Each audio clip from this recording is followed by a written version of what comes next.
Get your black ass out of my seat before I drag you out myself. Richard Brennan's hand clamped down on Dr. Amara Washington's shoulder, yanking her forward with enough force to make her gasp. The first-class cabin of Flight 447 fell silent. Phone cameras materialized instantly, 3 passengers already live-streaming the assault. The elderly couple in 2B recoiled. A business traveler whispered, "Oh my God, he just put his hands on her." Flight attendant Jessica froze, her clipboard trembling as Brennan towered over the seated woman. "You people always trying to take what isn't yours." Spittle flew from his lips. Dr. Washington's fingers tightened on the armrest, but her expression remained eerily calm. Have you ever been publicly humiliated while knowing you held all the cards? Have you ever watched someone destroy themselves while you simply waited for the perfect moment? This collection of black stories and real-life stories begins with one of the most touching stories from recent life stories in aviation history. 8:47 a.m. First-class boarding had just begun for Flight 447, LAX to JFK. Dr. Amara Washington settled into seat 2A, pulling out quarterly reports from her leather portfolio. The morning sun caught the edge of her Patek Philippe watch, a $180,000 timepiece, mostly hidden beneath her tailored cuff. Richard Brennan stormed down the aisle like he owned it. His Brooks Brothers suit stretched across his frame as he stopped at row 2. "You're in the wrong cabin, sweetheart." Dr. Washington looked up from her papers. "I'm exactly where I'm supposed to be." "No, you're not." He waved his boarding pass in her face. "See? 2A. This is my seat." She reached into her jacket pocket, producing her executive platinum card. The holographic surface caught the cabin lights. "There must be a system error. I've been assigned this seat as well." Brennan's eyes narrowed as he studied the card. "Probably stole that too, just like this seat. How does someone like you even afford first class?" "Someone like me?" "Don't play dumb. What, you win the lottery? Your baby daddy pay for this?" His voice carried through the cabin, drawing stares from other passengers boarding behind him. Dr. Washington's response was measured breathing. Her eyes tracked the employee ID lanyard hanging from his neck. TechWise Solutions, Procurement Director. She made a mental note while her phone buzzed with a message. "Board meeting moved to hangar. Acquisition team waiting." Jessica, the flight attendant, finally found her voice. "Sir, perhaps I can help resolve—" "I don't need your help," Brennan cut her off. "I need her to move, now." "Sir, both boarding passes show 2A. Let me contact—" "Then hers is obviously fake. Look at her. Does she look like she belongs in first class?" Dr. Washington shifted slightly, her movement revealing more of the luxury watch. "I'll wait for proper verification." 8:52 a.m. The captain's voice crackled over the intercom. "Ladies and gentlemen, departure in 10 minutes. Please take your seats quickly." Brennan pulled out his phone. "You want verification? Fine. I'm calling for senior management." He dialed the airline's customer service, his voice loud enough for everyone to hear. "Yes, I need a supervisor at Gate 23 immediately. We have someone refusing to leave my seat." Within minutes, a ground supervisor arrived, a middle-aged man with a practiced smile that faltered when he saw the situation. Brennan immediately took control of the narrative. "This woman is in my assigned seat and refuses to move. I've shown my boarding pass. I'm a TechWise Solutions Director. We charter hundreds of flights annually, and I will not be treated this way." The supervisor's demeanor shifted. Corporate accounts meant everything. He turned to Dr. Washington with patronizing concern. "Ma'am, perhaps economy has availability. I'm sure we can find you a comfortable—" "I'll wait for proper verification of both our statuses," she interrupted calmly. 8:55 a.m. "Final boarding in 5 minutes," the gate agent announced. Brennan's frustration boiled over. He started a live stream on his phone, titling it, "Entitled Woman Won't Give Up Stolen Seat." The viewer count climbed rapidly, 500, 1,000, 2,000 in under a minute. "Look at this, everyone," he narrated to his phone. "This is what we deal with. People taking what they haven't earned. I paid for this seat, and she's refusing to move. Comments flooded in. Some supported him, others defended her. The digital mob was forming, splitting into factions. Dr. Washington noticed her assistant's name pop up on FaceTime. She was watching everything remotely, recording from her end. The countdown created its own tension. 8:57 a.m., 3 minutes to departure. The supervisor radioed for security. "We need assistance at first class, row 2. Dr. Washington remained motionless, her fingers steady on her phone.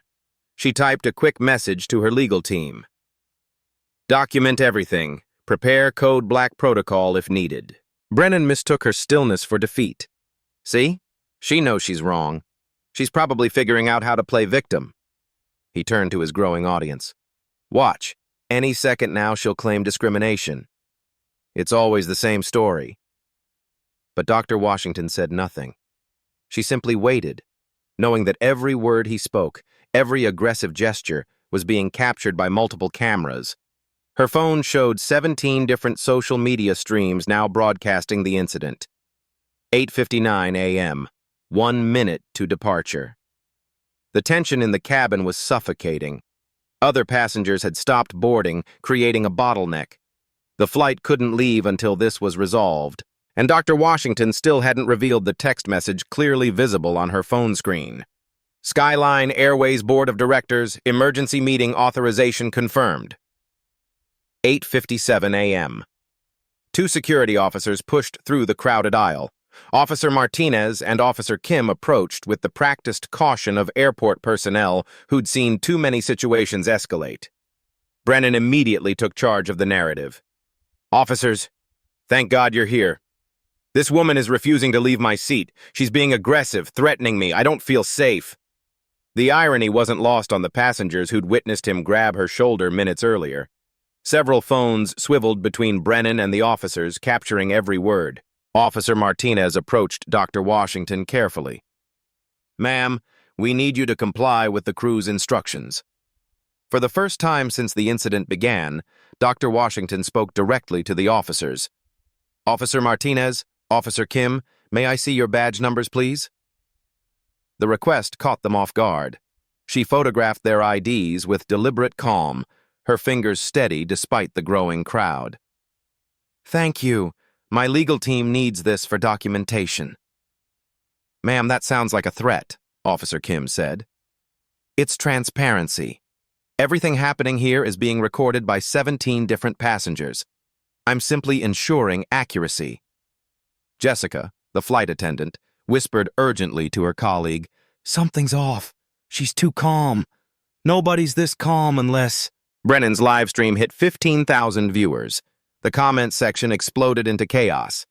"Racist. She's obviously scamming. Why isn't she moving? This is disgusting." The digital mob grew hungrier by the second. Another passenger in 3B had started Googling.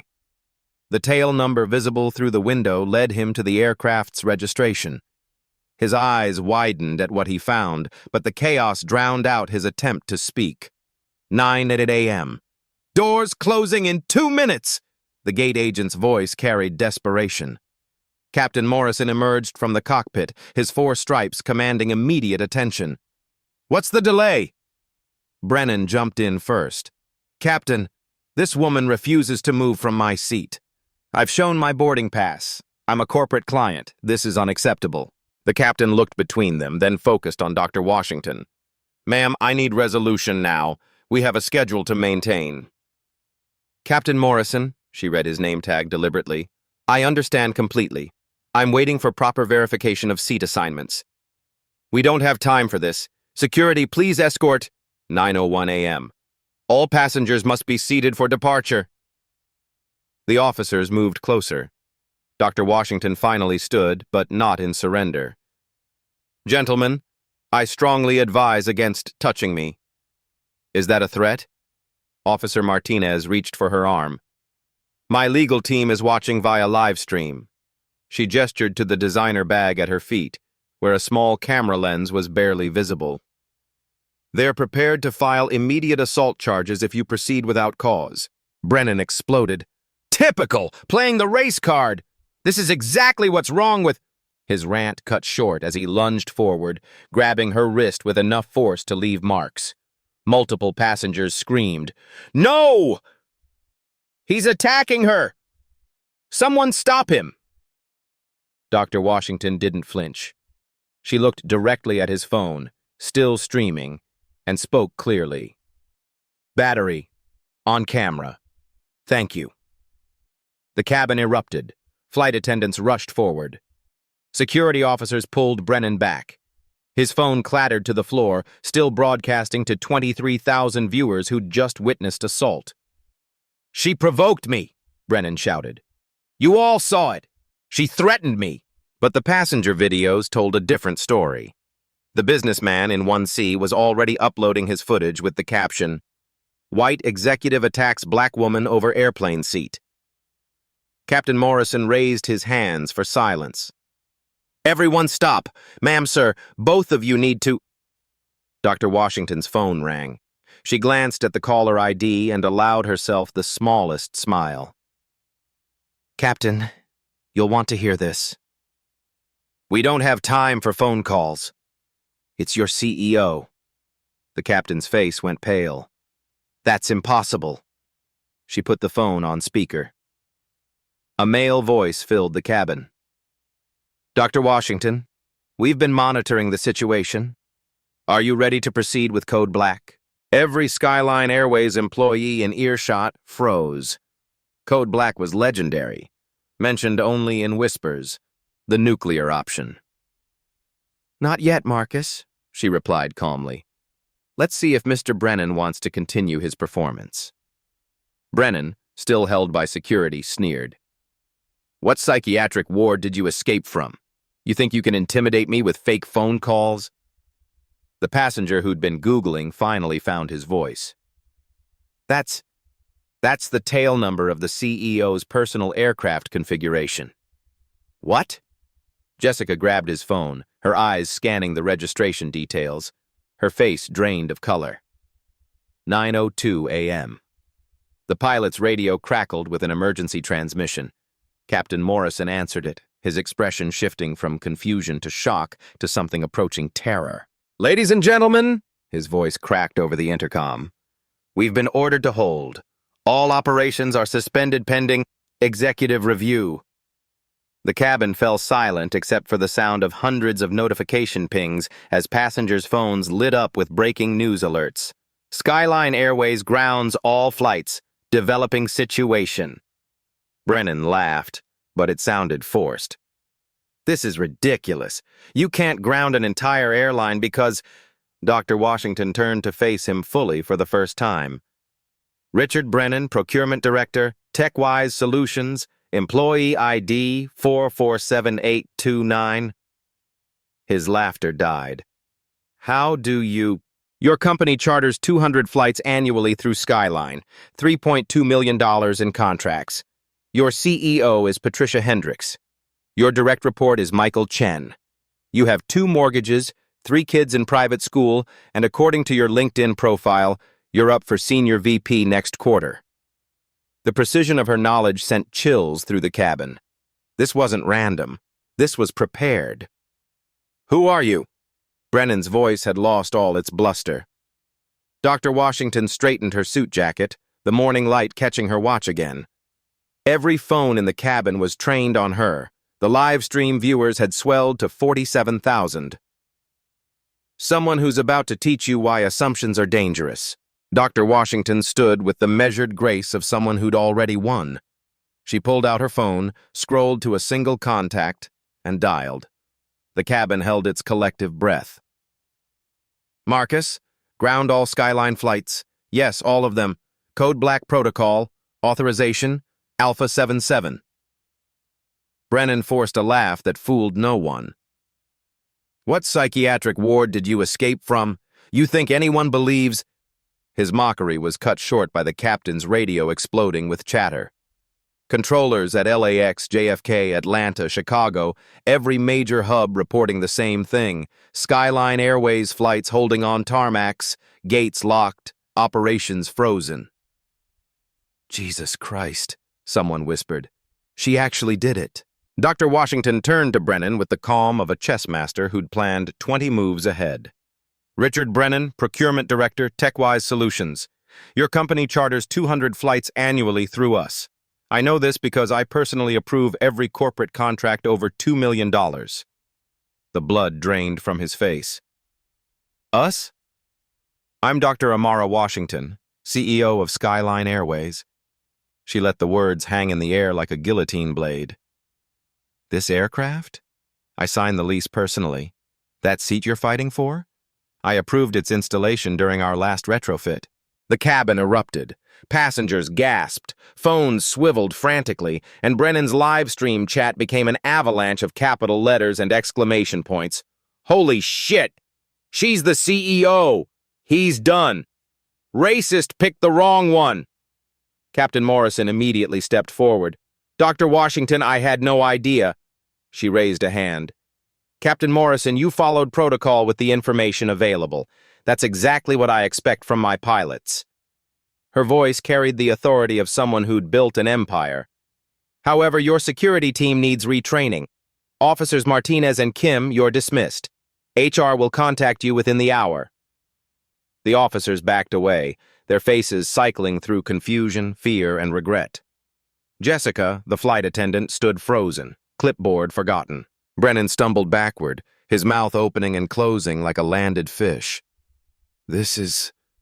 You can't. I didn't know. Of course you didn't know. Dr. Washington's voice remained eerily calm. You saw a black woman in expensive clothes and assumed she didn't belong. You created an entire narrative based on your prejudice. And now 52,000 people are watching you face the consequences.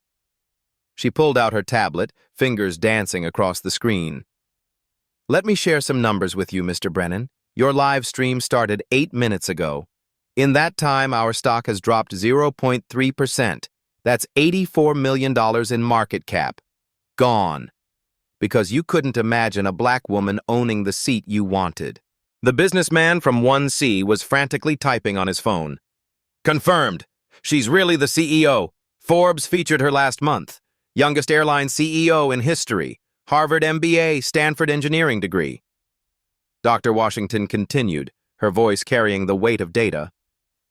Your company's annual contract with us is worth $3.2 million. The termination clause in Section 12.3 specifically covers employee conduct that brings disrepute to either party. Congratulations, Mr. Brennan. You've just cost TechWise their entire travel budget. You can't do that. One incident doesn't... One incident? She turned to address the cabin, every word measured for the cameras. This is never just one incident. You've witnessed what 67% of black executives face weekly. The difference today? You're seeing the consequences in real time. Her phone buzzed. She glanced at it and smiled. That's your CEO calling me, Patricia Hendricks. We serve on 2 boards together. She's watching your live stream. Brennan's phone exploded with notifications. Calls from his boss, HR, his wife, messages flooding in faster than he could read. His live stream viewer count hit 73,000. Wait, a passenger called out. If you're the CEO, why didn't you say something earlier? Dr. Washington turned to address the question, knowing it would be asked 1,000,000 times online. Because I wanted Mr. Brennan to show you exactly who he is. No editing, no PR spin, just pure unfiltered prejudice, the kind that usually happens behind closed doors or in careful whispers. She pulled up another screen on her tablet. Mr. Brennan, you asked how someone like me could afford first class. Let me answer that. I own 47% of this airline's shares. My net worth is $1.8 billion. I sit on 11 corporate boards. I employ 47,000 people. And today, you grabbed me, assaulted me, and threatened me in front of witnesses and cameras. The weight of his actions finally crashed down on Brennan. His legs gave out and he slumped into an empty seat. I'm not racist. I have black friends. I just thought... You thought what? That I was a fraud? A thief? Someone gaming the system? Dr. Washington's calm finally cracked, revealing not anger, but exhaustion. You thought all of that because of my skin color, and you felt entitled to humiliate me publicly because of it. Captain Morrison's radio crackled again. Dr. Washington, the board is asking about the Code Black Protocol. Should we resume operations? Not yet. She looked directly at Brennan. We're about to have a teaching moment. Mr. Brennan's actions have grounded 312 flights. That's 84,000 passengers delayed. $12 million in lost revenue per hour. All because he couldn't imagine a black woman deserving respect. The passenger who'd been researching spoke up again. Oh my God. She's supposed to close the Meridian acquisition today. It's a $3.4 billion deal. Dr. Washington nodded. The board meeting was scheduled for noon in New York, but I think we'll have it here instead. This cabin has become a perfect boardroom for discussing corporate values. She addressed her phone. Marcus, have the board members diverted here. Tell them we're having an emergency session on discrimination liability, real-world case study. Brennan's phone rang. He looked at the caller ID, Patricia Hendricks, CEO of TechWise. His hand shook as he answered. Richard, Patricia's voice filled the cabin through his speaker. I'm watching your live stream, along with our entire board and our biggest clients. Patricia, I can explain. No need, Dr. Washington. I'm so deeply sorry. This is inexcusable. Dr. Washington took the phone from Brennan's trembling hand. Patricia, we need to discuss your company's future with Skyline. I understand. Richard no longer works for TechWise. Security is already at his office. His access has been revoked. The cabin collectively gasped. Brennan's termination happening live, witnessed by 91,000 viewers and climbing. His career ending in real time, broadcast to the world. That's a start, Dr. Washington said. But we need to discuss systemic changes. Your company has had 17 discrimination complaints in the past 2 years. All settled quietly. That pattern ends today. She handed the phone back to Brennan, who stared at it like it might bite him. The screen showed missed calls from everyone he knew. His professional life was disintegrating in his hands. But Dr. Washington wasn't finished. She had one more card to play, one final revelation that would transform this from a personal victory to a systemic change. There's something else you should know, Mr. Brennan. This entire incident, it's not just being live-streamed.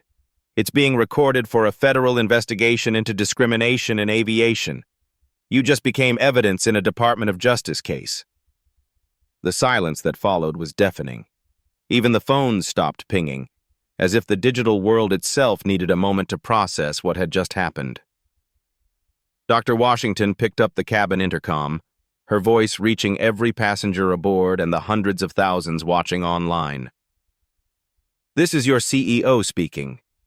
What you're about to witness is how systemic change happens, not in closed boardrooms, but in full transparency. Within 40 minutes, 3 black SUVs pulled up to the aircraft.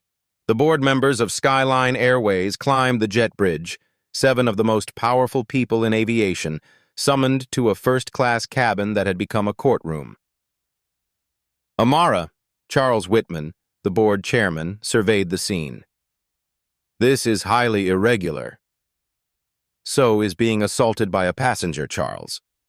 She gestured to the phones, still recording. But since Mr. Brennan wanted an audience, let's give him one. Ladies and gentlemen of the board, please take your seats. We're conducting an emergency session on discrimination liability. The board members awkwardly settled into first-class seats while passengers in economy pressed forward, phones raised. The live stream count across various platforms had exceeded 400,000 viewers. Dr. Washington pulled up her presentation on the cabin's display screen. Let me share some data.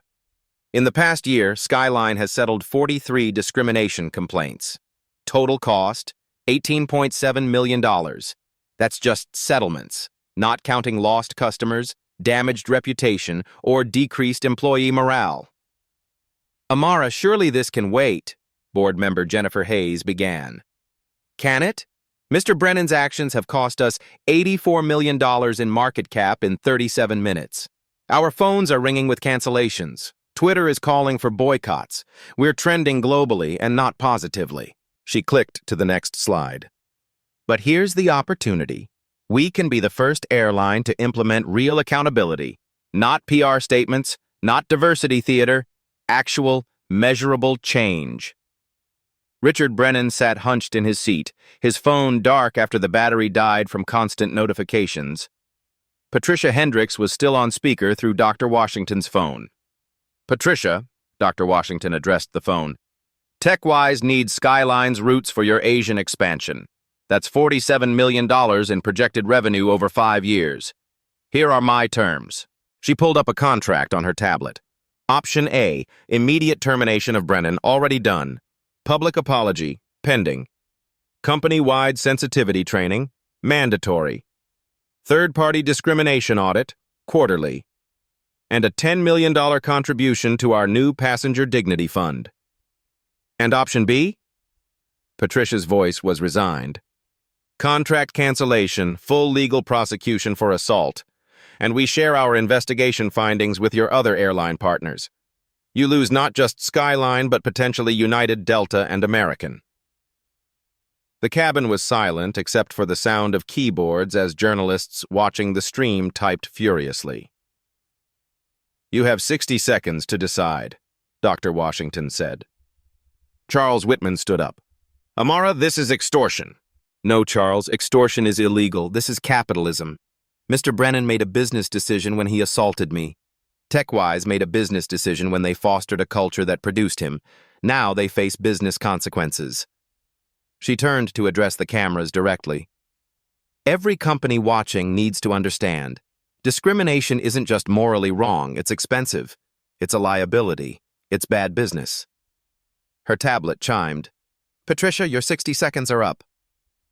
We accept option A, all terms. The check will be wired within the hour. Dr. Washington nodded. Good. Now for Skyline's response. She faced her board.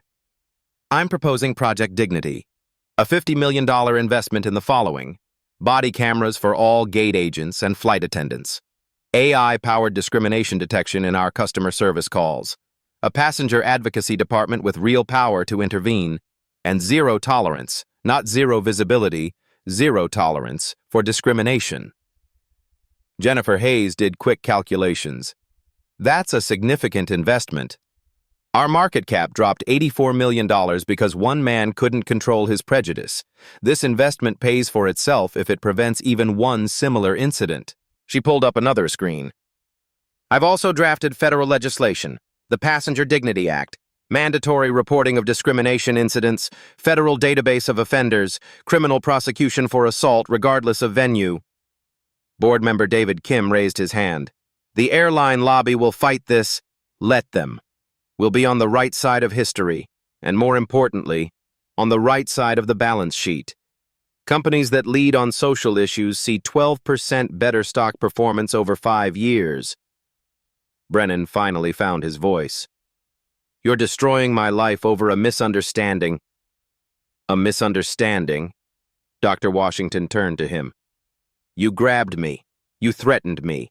You live-streamed your prejudice to the world. That's not a misunderstanding. That's assault. She pulled up his social media history.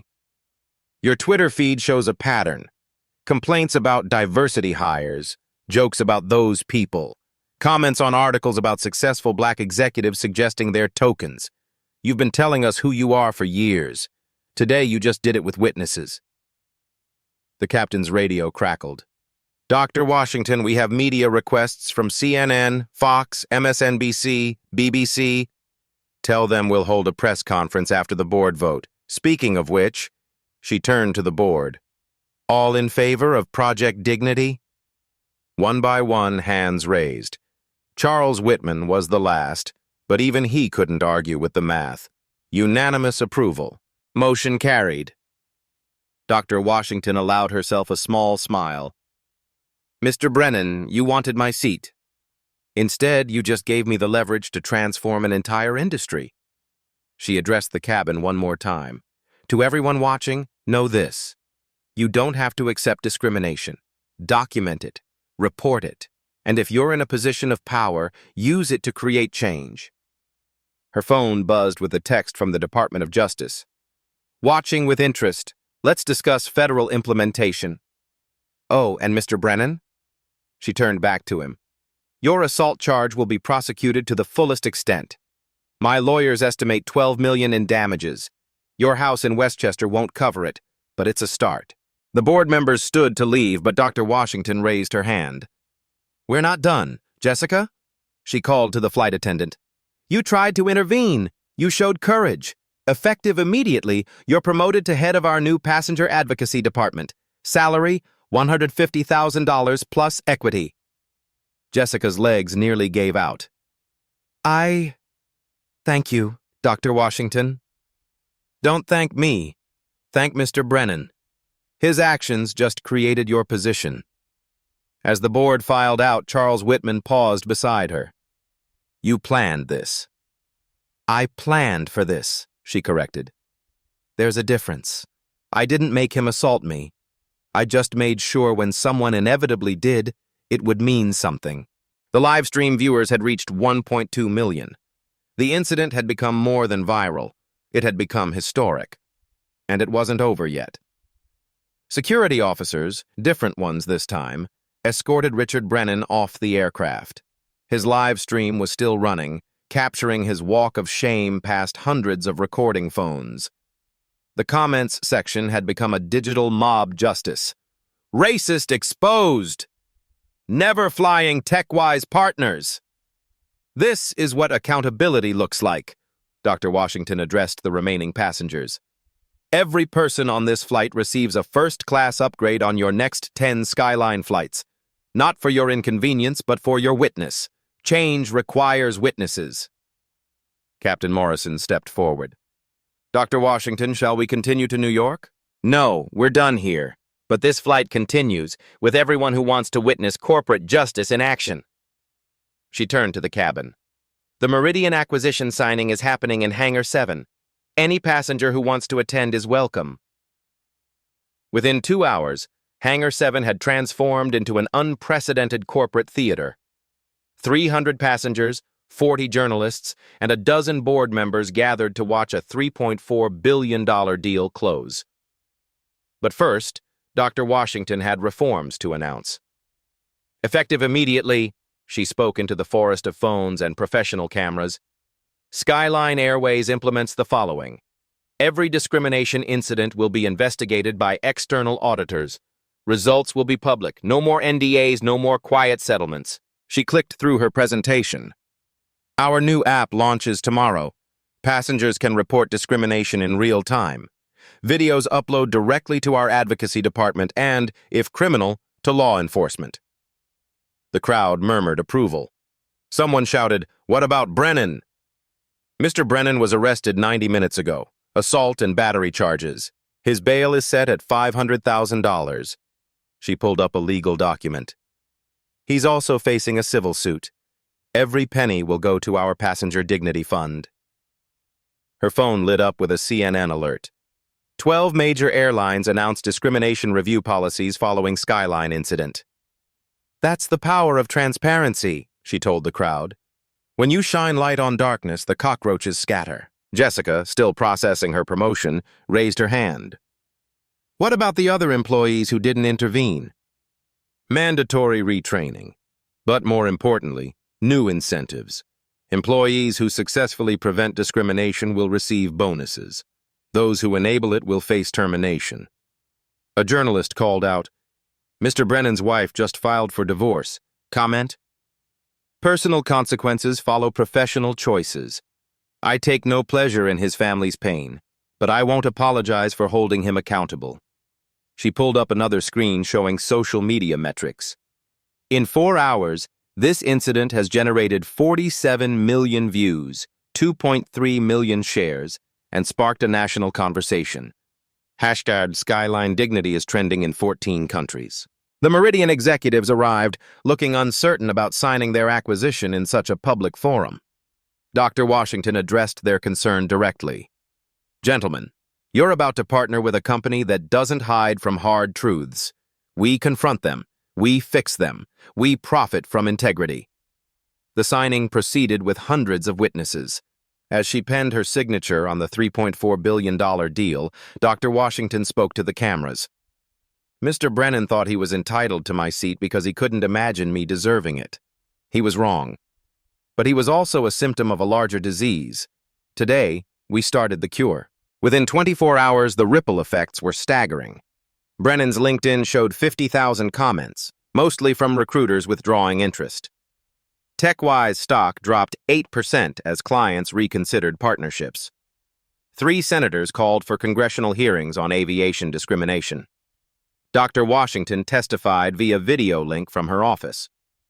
Discrimination costs the aviation industry $400 million annually in settlements, lost customers, and decreased efficiency.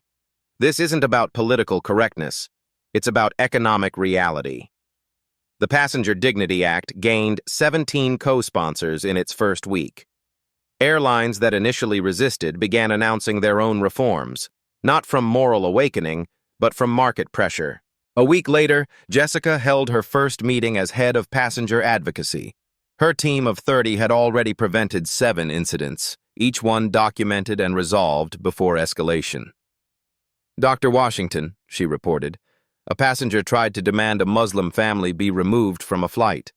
Our team intervened in 3 minutes. The complaining passenger was removed instead. The family sent a thank you letter. That's how change happens, Dr. Washington replied. Not in grand gestures, but in consistent actions. Mr. Brennan gave us a spotlight. Now we use it. The final irony came 2 weeks later. Brennan, unemployed and facing bankruptcy from legal fees, applied for a job at a small regional carrier. The hiring manager Googled his name. The first result was his live stream, forever preserved, showing him assaulting a black woman who turned out to be one of the most powerful executives in aviation. His application was rejected in less than a minute. He'd become unemployable, his name synonymous with the price of prejudice. 3 months later, Dr. Amara Washington stood before 5,000 executives at the Global Leadership Summit. The standing ovation lasted 3 minutes before she could speak. Power isn't about the seat you occupy, she began, her voice carrying the same calm authority from that morning on Flight 447. It's about the systems you change. Richard Brennan thought he was fighting for a seat. He was actually volunteering to become a case study in consequences. The video of Brennan's assault had been viewed 127 million times. Business schools from Harvard to Wharton used it as a teaching moment. The Brennan breakdown, they called it, when privilege meets accountability. Brennan himself had become a ghost. Unemployed, divorced, his children had legally changed their surnames.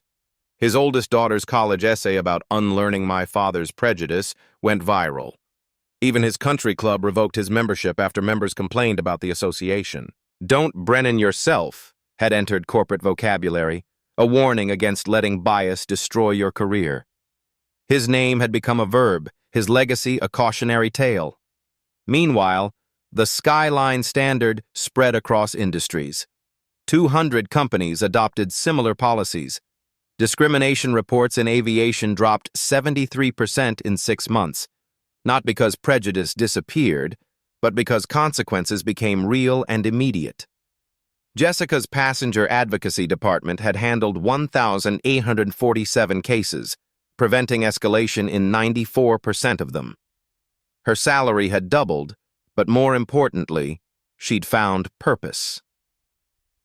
Every intervention is a life changed, she told her team.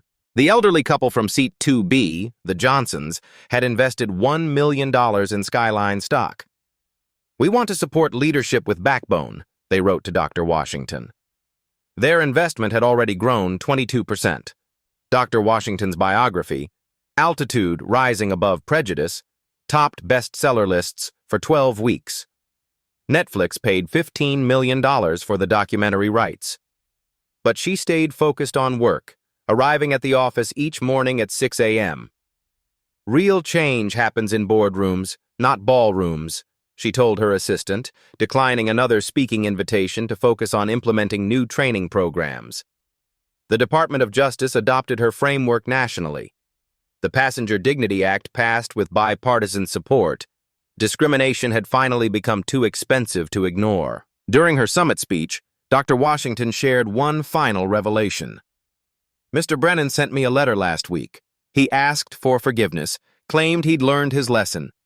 I wrote back with one line, "Your education cost 84,000 people their time and comfort. I hope it was worth it." She concluded with the quote that would define her legacy. "They expected an angry black woman. I gave them a CEO. The difference? One reacts. The other restructures." What injustice have you witnessed today? Who stood silent when you needed an ally? These black stories, these real-life stories, remind us that touching stories of justice aren't just life stories, they're blueprints for change. Share your story below. Comment what you would have done in that seat. How long would you have waited to reveal your power? Subscribe for more content that challenges systems, not just symptoms. Because remember, you don't need to own the airline to own your dignity. Sometimes, the most powerful response to hatred is calculated silence followed by systemic change. What's your Brennan moment? When did someone underestimate you? Share below and let's build a community of accountability.